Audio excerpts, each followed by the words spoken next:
Hi everyone, it's me, Tascha Sciarone, your resident art historian, and this is my beautiful sister, Bianca. You guys know her from the episode about art sciences versus art philosophy, where we talked about exploratory science and Bianca made the very important point that we have so much science at this moment that we can do really precise science, but we need to also do exploratory science. And that's why we're here at the episode 8 of the Sciarone Salon, Formalism and Expressionism. Can these enemies coexist? Hi Bianca, how are you? Good, I'm a little bit tired. I'm already in spring mode. Sun is out. That's great. You also have a nice orange pants that are very... Oh, is this the one we bought in South Africa? It's a bit big. Oh, yeah. Well, the first question I'm going to ask you is, what do you think Germany has to do with formalism and expressionism? Formalism and expressionism. It is a trick question. Germany. Probably a lot. I don't know. Okay. When I was looking at the people that did the most for the synthesis of expression theory, which is like emotions of the artist, versus formalism, which is just about the physical object of art, the three people, Nietzsche, Susan Langer, and Kandinsky, the three thought leaders. Kandinsky is Russian, but he lived in Germany. Nietzsche is German, but he lived in Switzerland, Italy. And Susan Langer, her parents were German immigrants to the US, and they mostly spoke German. And I was like, what was happening in Germany in this time? Are you interested to hear what was happening in Germany? Because you know me, I'm like a bigger picture person. Well, I am interested because I feel lost in what you're saying, so maybe given the bigger picture can anchor. Oh yeah, we haven't talked at all what expressionism and formalism is. Okay, so expressionism is the one we had with Monica, where it's about the inner working of the artist. That it's very important that whatever emotion or feeling the artist has and puts down, that's the most important way to see if it's good art. So if I'm thinking about Jackson Pollock, I think does he fit in this? Yeah, he fits very good into this because he does formalism, he makes movements, but it has a very emotional reaction in people. So he is a perfect combination of expressionism and formalism. And then formalism was an episode we had with Nicole about, for example, that music in itself is the end all be all. It doesn't have to have extra things. The notes played, if it evokes emotion, is not important. If an artist sets out to evoke emotion, then that's bad. You should purely focus on the thing in itself, contained in itself. You know, like form versus function and art pour l'art. So this whole thing of like, okay, emotion can be combined with technique or the action of creating art or the object of art, that this is connected to each other. The way most art history is presented, they will say like, oh, you know, we had the ancient Egyptians, then we had the Greek, and from the Greek we went to the Italy with the Renaissance, and then we went Northern Alps. From the Northern Alps, we went to the USA. That's a very Eurocentric timeline, I know. Yeah, that almost everybody gets taught, whether they want to or not, or interested in art or not. Everyone? Well, or is it? Well, we also in South Africa, but yeah, this was the canon. South art Africa history can also be seen as a notion of the West. Yeah. So, you know, right now we're saying West canonized. Oh yeah, so you're the Western canon of art, and that everything else is the periphery, and we are the center in this story. And I thought it was really interesting that we have this trajectory that goes like this, and then we also say, so we had Plato and his mimesis, realism, reality, the mirror of society. That's how we understand art. And then we have what they say, expression, emotion close to us. Then we have the object. And then we go to the synthesis, like we are going now, of the emotion and the object. And then after that, we go to Kant that says realism, the emotion and the object are synthesized together. It's usually taught in that trajectory. Realism, object, and the emotion is synthesized together. What does realism mean in this synthesis? So that art is a mirror of our society. or it is, according to Plato, a slap a hop. Like the third expression of society. Yeah, exactly. It's so far removed of what an ideal society should and can be, because it's a copy of a copy of a copy. Yeah. Okay, yeah, the reason I'm a bit slow because I'm working on a project right now Tell us. in art and design for innovation spaces at the Technical University. Yeah. And we're really in the pre-phase where we're still very much exploring. And it's just interesting to hear everything you're saying because it like sparks inspiration and abstractly in my other projects. So keep this in mind going forward. I thought this was also interesting to you because the way we're also doing this show, including how we present it in which ways, shows a linear storytelling, and you have experience in nonlinear storytelling. And I thought that it was very interesting that we have this trajectory in the Western art canon.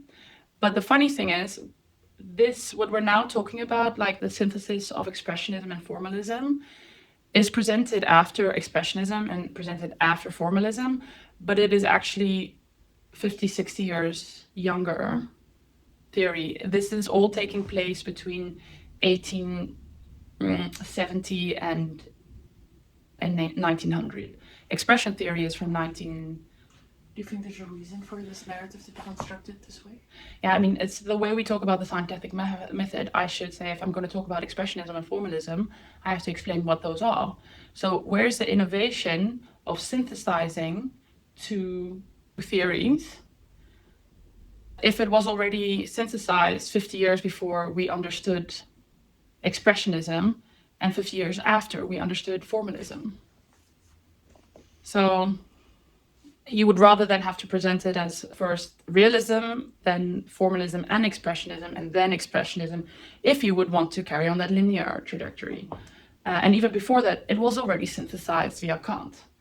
Kant synthesized it before it all in 1790. We've discussed Kant that a lot of people don't understand him. Yeah. And that also gives legitimacy to art in an intellectualism way. You just don't understand them, so it legitimizes art. Yeah. But what do you think about Kant? Do you think he's this genius to be pedestalized, or was he just some crazy man that somehow got canonized? So this is a very important question, because the answer is actually I do not believe that anyone should be put on a pedestal ever. And that's also a little bit a problem with understanding Formalism and Expressionism as a synthesis. In art history, we have that one genius, and that one genius is how we understand constant growth. Yeah. And the moment we can't see growth, art history goes like, oh, let's go look at what happened before so that we can invigorate again. And that's what also Braunbüsche says about why Kant was chosen in the 60s to legitimize art again. Because all these theories that we're talking about now, Expressionism, Formalism, the synthesis of them all, and realism, is ways for us to check boxes to know what is good art. It tells us, oh, if we know these criteria, we will know what good art is. But that's not the universal truth. It hasn't been true since the 1950s, since after the Second World War. We've gotten to a lot more individual society with more agency, and saying that, oh, if you were a connoisseur, if you knew all the steps, you could understand what art actually is. If you don't know the steps, you can't understand what art is. So, but Kant is something we're going to discuss with Bianca, with her twin Annette. This is Bianca. I have another question. Yes? So it hasn't been true of the individual genius loner progression from the 1960s, but a work of art, what good art is, the works of art has individualized. Why are we looking back to Kant now? So why are we taking this historical perspective? So I have a degree in art history. Most of my friends have a degree in art history. When I talk to Nicole, she's like, yeah, I learned it. Why are you bothering me? But when I go out into the society where people ask me, hey, can you give us a lecture? They're like, I want a lecture about what I want. I don't like getting new information. I don't like there not being a single narrative, because I grew up learning a single narrative, whether it was in the 60s, 70s, 80s, 90s, 2000s.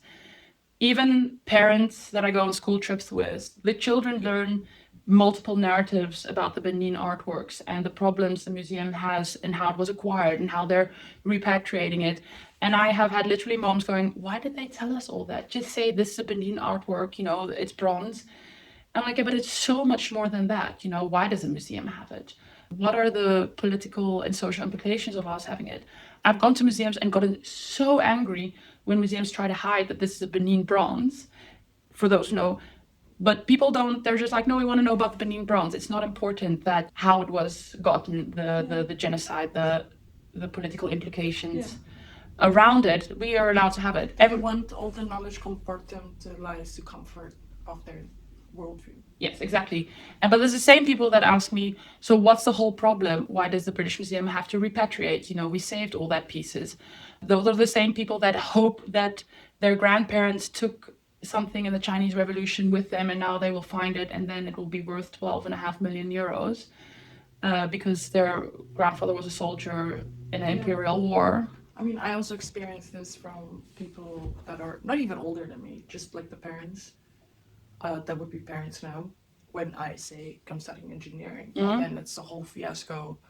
But your bachelor wasn't in engineering; it was in neuroscience. How can you be eligible for a master's in engineering? And you didn't follow this laid out brick road, and you shouldn't be qualified. And it's like a whole thing. And I'm just like, I am qualified, and I'm doing super well. Like, I feel like your limited beliefs is holding you back.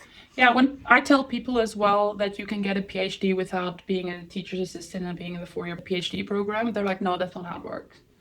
I'm like, no, you can literally go do 10 years of research now, do the work, go to the university and go like, do you see this upholding the academic rigor? And is there anyone willing to sponsor me for this? And then if they go, yeah, because the university gets checkpoints for the more intellectuals they push out. They didn't have to pay for your study, they didn't have to get funding for your study, but they are getting the kudos of your intellectual rigor. And this is also how our grandfather got his PhD. Interesting. I always experienced the academic world as way more playful than what people have in their mind. I always feel like I can do anything I want to. I just need to go out there. I do need to fit it in the mold that they understand eventually. But the actual process of going out and sending emails and getting in touch with other universities and wanting to work on a new project and then finding some supervisor of my own university who's willing to sign off on it. Like, it is so free being on a university. I feel like my whole world is an oyster when I'm in university. It's a very safe place to be. It's unfortunately you also have to have space or money to be able to do it. And for example, I mean, at your age, I already had children in a house, but that's because that was my ambition. That was my trajectory that I wanted. So you have to be able to forge your own path and be like, this is where I want to be, this is where I want to play. And there's a lot of privilege that goes into it, but I know you're not the same privilege as mommy and daddy goes with their yacht to this university so they can follow these 3 courses as some classmates can be. But my honors class at the university was literally trying to train us to do what you're doing. They're like, please do this. This is how the biggest expansions happen in our academic setting. So why are we doing this? To get back to answering this, it's when I go out and I meet people from outside the art world, they're very still in this, oh, if you're an art historian, you must be a connoisseur. And everyone's always very, very, very disappointed that I'm not a connoisseur. Well, they're not even maybe not disappointed, not the word, but they're also scared that I'm a connoisseur and be like, nah, you don't know who Patrick is? Patrick is the best, darling. Oh, you little disgusting little midgets that didn't know that Patrick existed. For example, but they also want to be part of that world. And these theories of formalism, expressionism, realism, and the synthesis of them, knowing these theories was how you showed that you have the distinction to be like, according to Kant, we know that this is real art because it follows the check boxes. But that's never how art and power has always been so intertwined. Mm-hmm. But to get back, we're going to talk about Nietzsche. Okay. Yeah. And I thought you would also like to know, Nietzsche was also a chronically ill baddie. I knew. Oh, okay. knew. Yeah. Yeah. And Susan Langer was like one of the first female academics of the United States. But yeah, it's in art history, so people are like, that's for women in any case. Well, I mean, 90% of my art history program was always women. Really? No, but art history does have a very, that's not academically rigorous. It's a soft study. Yeah. And it's not the hard sciences or something. It's not scary.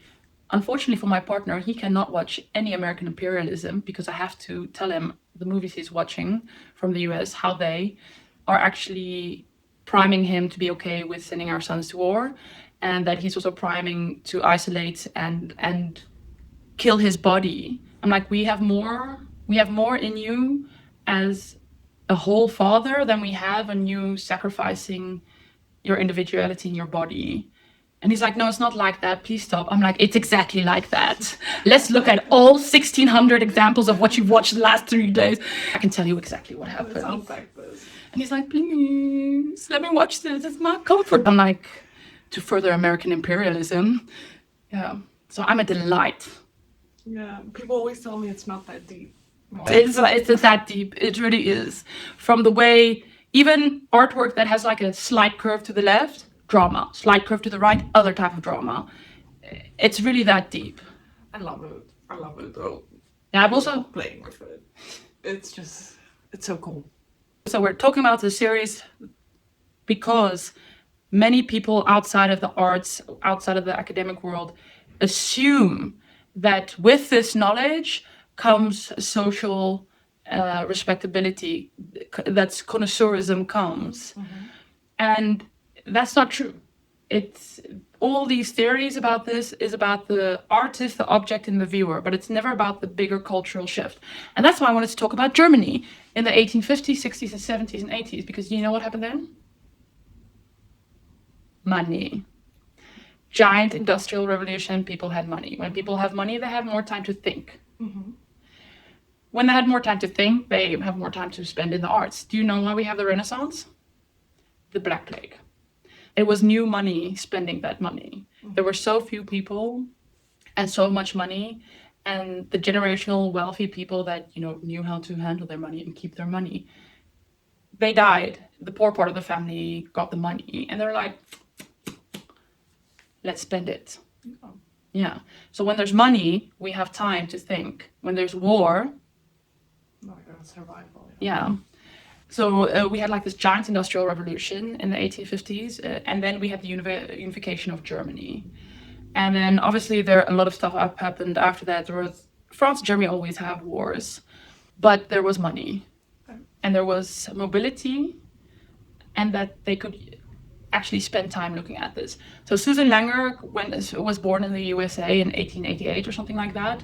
So she's already like 40 years younger than Nietzsche was, and Nietzsche also only lived for 44 years. And Kandinsky was a Russian immigrant that came to Germany. So those are really important contexts to know. What are some works of Kandinsky?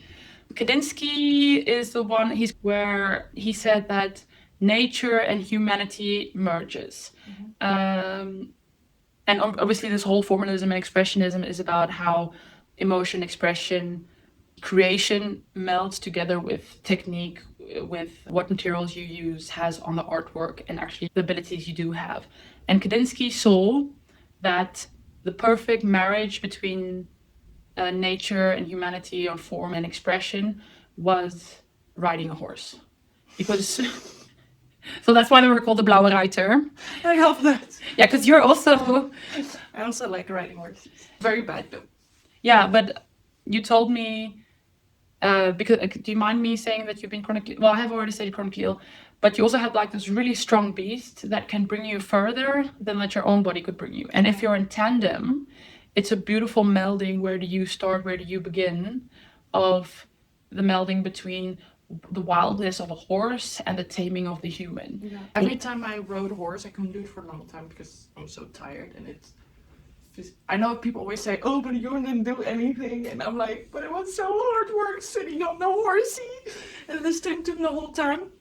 Because I'm just not that good. It takes everything from me. But every time after a horse riding class, I came home and I just had the most peaceful 4 hours of tranquility. It was just such a meditation practice. Yeah.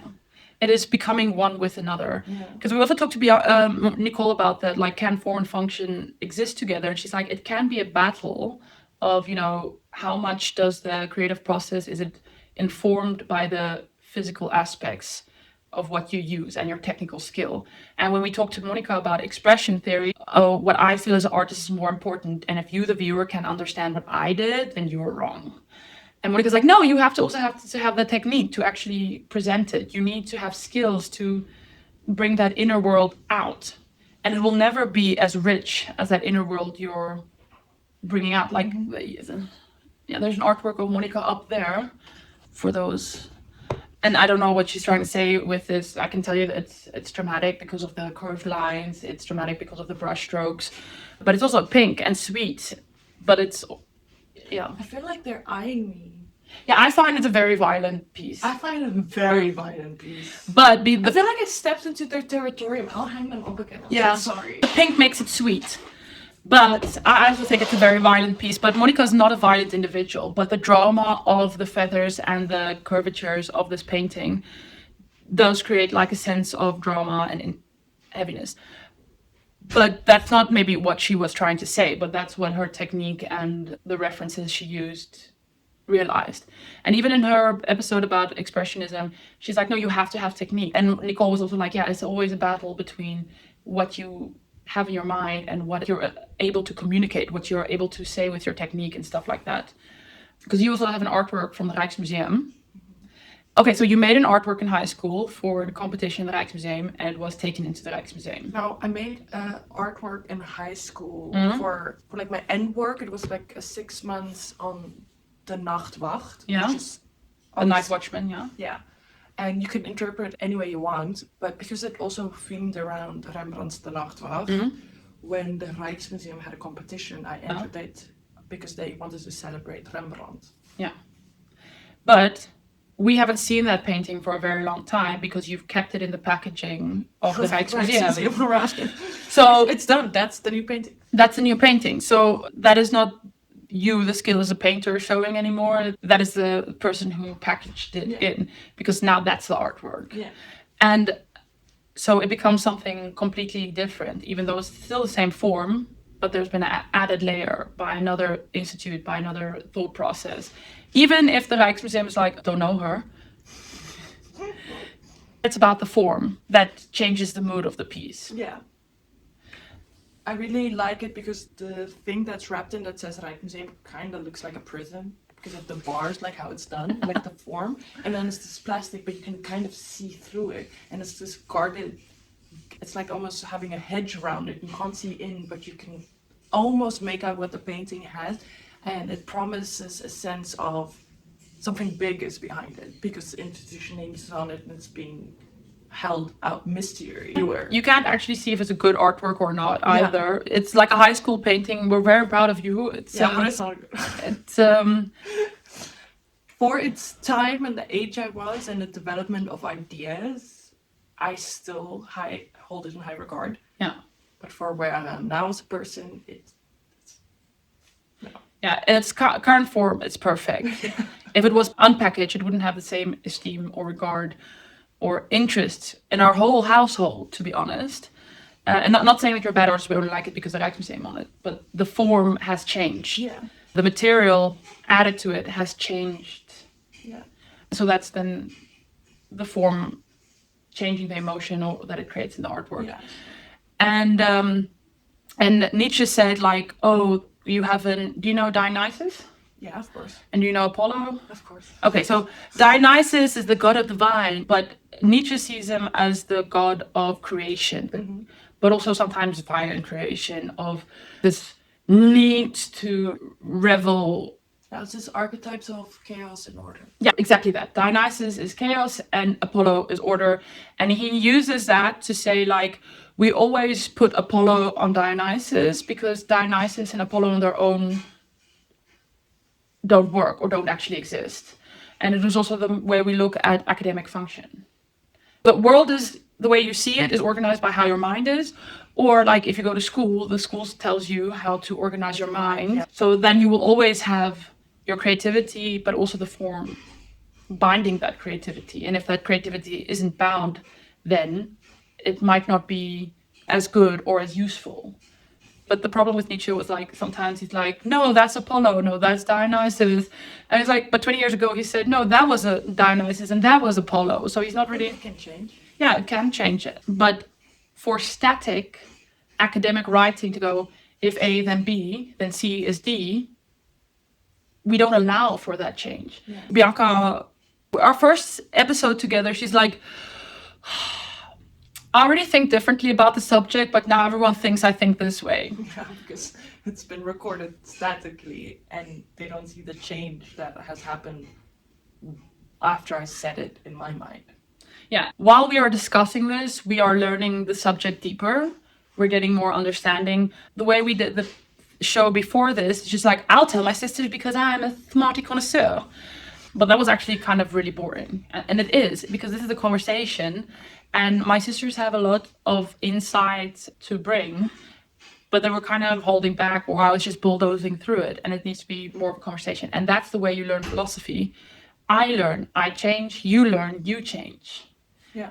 I remember being so annoyed in philosophy conversations, like when I started philosophy, my bachelor, and it just felt like we were talking for 4 hours. And then I realized that is philosophy. Yeah, that you were internalizing an immense amount of information. Yeah. And it was super nice. It was 20 people sitting in a circle and we were just having a discussion. And it was peer-led and the teacher would only interrupt us if we didn't prepare the study material in a way he thought it should be understood. Then we just like stop us, give a little bit of a lecture, a little bit more context. The lectures were always prepared, but we only use them if you're like, I think we're derailing a bit. I'm just gonna help explain what this term means a little bit more. Yeah, because me and you want to go to Kant now, because I didn't understand Kant that well, so I've been talking for months about Kant at Christmas dinners. So you're like, okay, are we finally gonna discuss Kant now? And I'm like, no, we first have to talk about this, about Nietzsche, about Susan Lange and Kandinsky. But like I said, if we were literally doing it chronologically, it would be Kant. Then it would be Nietzsche, and then later it would only be Expressionism. But the way we do science is not that way. Yeah. So we have this really weird, that Expressionism as an only subject in the art is only from like the 1920s to the 1960s, whereas it already had been synthesized, or rather not pulled apart from each other, in the 1860s, 70s, and 80s. So that makes it difficult to stay on point. Yeah. Also, I don't understand Kant either. And that's why I was really scared of this conversation that's supposed to be on that episode next week. I really do believe, after speaking to everyone about Kant, our cousins, our non-academic cousins, our academic cousins, even my acupuncturist who has a degree in philosophy, she's like, well, if you don't understand them, just simply move on. I'm like, but do you understand them? She's like, yeah, I read them all in German. I'm like, can you tell me more? And she's like, at the end of the day, you can't surpass your time. You have the knowledge and experience of your time, and that's what keeps your knowledge base. But we are presenting Kant in the 1960s to legitimize art in the 1960s, even though his theories are from the 1790s, which is literally just actually a class war to me, saying like, oh, you don't understand the banana thing? Oh, you don't understand? Well, if you understood Kant and his a priori reasoning, maybe you would, you know. Yeah. Oh, but that's how people legitimize authority, right? They go back, even if it's magical thinking, to legitimize what they're saying now. Like the Greeks did that by saying they went to Egypt to learn from the Persian philosophers, even though they sometimes made those philosophers out of thin air, to legitimize what they were saying. And like Nazi Germany looked back to Rome and to like the starting myth. Yeah. And to every time you look back to history to legitimize what you're saying, but you're not. Sometimes just magical thinking from what they meant. Oh yeah, I like to call it mythological starting myth. Okay. Or not? That's not. I like to say like I know there's a lot of scholars that call it. South Africa after apartheid also had to have a starting myth that Nelson Mandela became bigger than he was allowed to be as a man, and myths always blow people up to the point that there is no humanity in it. Aww. Well, okay, I'm still saying Nelson Mandela is a human being. He's a man, but apart from Nelson Mandela, also the 17th century people that we have issues with now because they did colonialism, they did genocides, and they're like, oh no, we just have him on a horse here in the middle of our square because it's the myth of the greatness of the Netherlands. But to be a real person, you have to be able to make mistakes, but you also have to be held accountable for those mistakes. And we see this, for example, with Elon Musk. There's no one. Oh, I got stomachache just when you said his name. What's happening with him now? No, so he can never hit rock bottom. He can never be checked. Like literally only being rejected from the Epstein Island is like the only check he's ever had in his life, and I don't even know if that's like a good example to give. But he has so much wealth and power that he doesn't have anyone to check him. Yeah. And nobody likes to be checked. Even in our relationship with my sisters, sometimes I have to hear hard things that I have hurt them, or the way I've acted or said things or how I respond hurts someone. And if I value this relationship, I have to take accountability for my actions.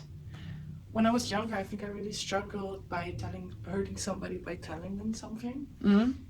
Until I realized that it's also a gift of growth, because I was at Voorlinde, I was working there as guiding guard, and I had to be kind of strict for people not touching it or coming up too close. And it felt really difficult because I would annoy them by putting in this boundary when they got really into the artwork and up too close to see the details. Yeah. And they were really annoyed that I wouldn't tell other people, but I only had so much view. But after a while, there was a little child and he was going way too close to the artworks, and I would have to attend on that he doesn't do it. But then I realized I cannot expect his parents to be constantly aware of their environment, because then they cannot emerge in the artwork. And if the child would touch something by accident, it would take away their trust to ever go to a place like this, and we will just be in a super bad situation. And then I felt so much more secure of making, I guess, somebody feel like shit by attending them not to get too close. So they have the ability to get lost in the artwork without having to supervise themselves the whole time, because they can trust that I'm doing it. Yeah. And I can trust that they can have a good experience and leave the art place without feeling like something horrible went wrong, because I was there to keep that boundary in place. Yeah, no, like you said, it is a gift. It's sometimes so difficult to hear because it can feel like a personal attack. It's like one of the most hurtful things, like, oh, I hurt you. And you immediately go, no, I didn't. No, you're just snowflake. That is sometimes a response people can have, but it is a gift to have boundaries. Like a lot of rich people never have boundaries, and we all need it. And then to circle back to Nietzsche, no, is it Kant? We're on Nietzsche. We explained expressionism. I don't know if we explained synthesis with formalism. Now, so the synthesis was that people like Nietzsche said you always need the creative with the form. If you don't have the restrictions of the form, the creativity can't actually create. You will also hear a lot of comedians say, or artists put boundaries on your performances. That's how you can be more creative. Yeah. I feel exactly the same way, and I get so annoyed in science when we get a new boundary, like an ethical boundary. Yeah. All of a sudden, people like it used to be, we used to do real science, and now we have all these ethical boundaries. We can't produce science, and I'm like, what do you mean? This is like a little new challenge, and I was like, I don't think. Now I see it maybe as creativity, but I don't think you belong here, because it's not as bad as you think it is. Yeah, and that's what Nietzsche says. You need boundaries and creativity go together. Form and function and the need to create and feel have to be married, because they're both sloppy apart from each other. And Kandinsky said, you have to work in tandem. So just like a human and a horse has to work together. No, you didn't. You just said, I'm tired after riding a horse, because you have to ensure that you are in sync with this horse. The horse doesn't plan to be in sync with you. No, I have to, you have listen to his body language, and before he decides to stroll off, let's already see it, so I can tell him, no, we're staying here, because the moment he's decided to stroll off, he doesn't care what I have to say. Yeah, and the horse is then the creativity, the Dionysus of Nietzsche, and you having to go in form with the creativity allows that samenwerking connection that play together. My main point is formalism And Expressionism was already synthesized. But the way we tell it in Western canonization, we're like, no, it still had to happen later. We're like, oh, this is Hegel. First you have the thesis, then the antithesis, and then the synthesis. But we already had the synthesis of Expressionism, Formalism, and Realism in 1790 with Kant. And then we had the synthesis of Formalism and Expressionism in the 1880s in Germany. Why did it happen like that? Is it because Kant is niche, and that's just other people found Expressionism and developed it more, or? This was a very important time in our period where, what's it called? We were epistemologically breaking with the knowledge structure we knew. So we were moving away from church. So like, church is telling us like, don't kill, don't steal. It is an external moralizing factor. But if we say we have agency as people, that we are our own people, and we go from the Enlightenment that we are not one single collective that think, breathe, and move the same, and we move from that agency of I, as Tascha, can decide my fate, my life. It is not God that decides that he is the king, and the king that decides they are the nobility. That was the way of thinking, that God gives legitimacy to this hierarchy. And as we were moving away from organized religion already in the 1790s, it was like, shit, if it's not an external moralizing factor keeping us unchecked, who are we? Nietzsche was about the Übermensch. Kant was like, if it's good for me, it's also good for you. Like, I shouldn't lie, because if I lie, then you're also allowed to lie. And it's not wrong for you to lie. So I should conduct myself in a way that is morally uplifting to everyone. It's not just I lie a little bit, but you're never allowed to lie. Mm-hmm. And it's all constantly thinking like, okay, we are going away from that epistemology of knowing our place in the world through God and hierarchy. And it's been trickling down to us as at this current age, less religious, more individual, that ultimately culminated at like after the Second World War saying, you can't say you didn't know because you are an individual. You can't hide behind nationalism. God, you are an individual that has free will. Yeah. Agency. Yeah. So we were moving away from church and state, and then who are we? How are we good people? Anyway, so I thought it was important to then look at the meta of it, because I thought that was a much more interesting than just saying like, first we had Plato, then we had Expressionism, creativity, and then we had the stuff, you know, the how we make it music for music, art pour l'art, you know, that there's no function, it just has to function in itself. And then we synthesize it, and that's how we know what good art is. That's not actually how it went. Yeah.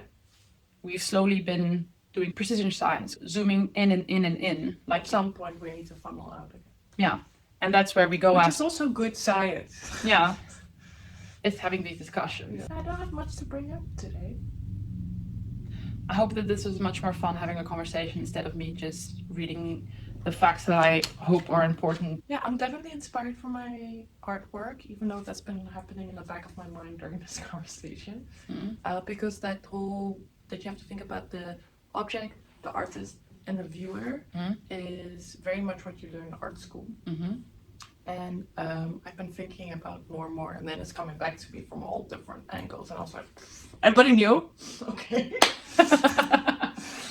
And so I posed the question, like, this battle, can they coexist? But I hope, like, in the story, I actually explained that it's not that they can coexist, it's that they have always coexisted, and we just sliced them up, compartmentalized them, let them grow, and then decided they were enemies. Yeah.